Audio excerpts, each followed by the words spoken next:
All right, growing concerns about China's coronavirus temporarily wiping out the Dow's gains for 2020. Is this the start of a market correction? David Dietze, President and Chief Investment Strategist at Point View Wealth Management, is here.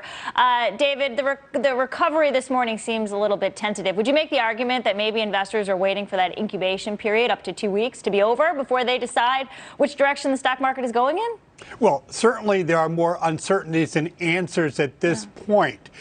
We really don't know what's going to happen. The World Health Organization has notched up the concern level yesterday a little bit, although they haven't called it a full-blown crisis. Preliminarily, we're seeing this as being more contagious than epidemics in the past, but perhaps not as severe.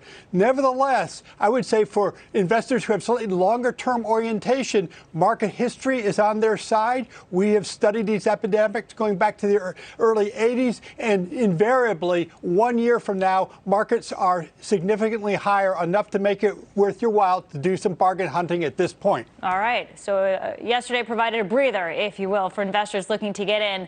Today we get new information on home prices, the manufacturing sector with durable goods orders, and consumer confidence. Do you expect all of those metrics to continue to point to fundamentally a strong economy, or are you worried about a little bit, perhaps the durable goods orders?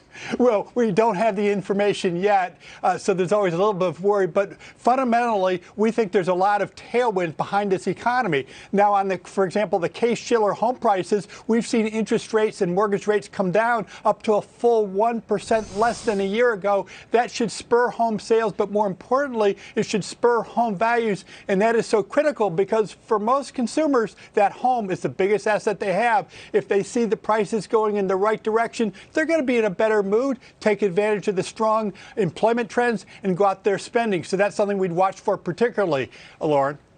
Let's go back to the coronavirus for a second, David. How China handles this or fails to handle this says a lot about President Xi. And, you were talking about the last time we saw an outbreak like this 17 years ago. China's economy was certainly much smaller.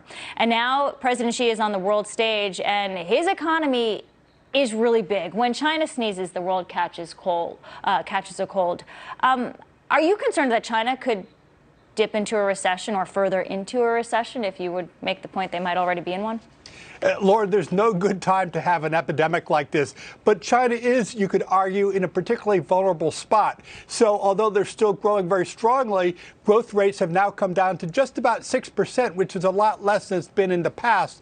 Plus, of course, this is occurring at the so-called Lunar New Year, when there is a lot of travel, which enhances the risk of contagion. And, of course, there's a lot of consumer spending.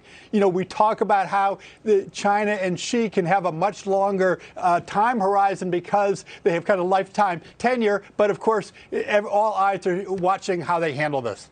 David Dietze, thank you for the time. Thank you. Good point.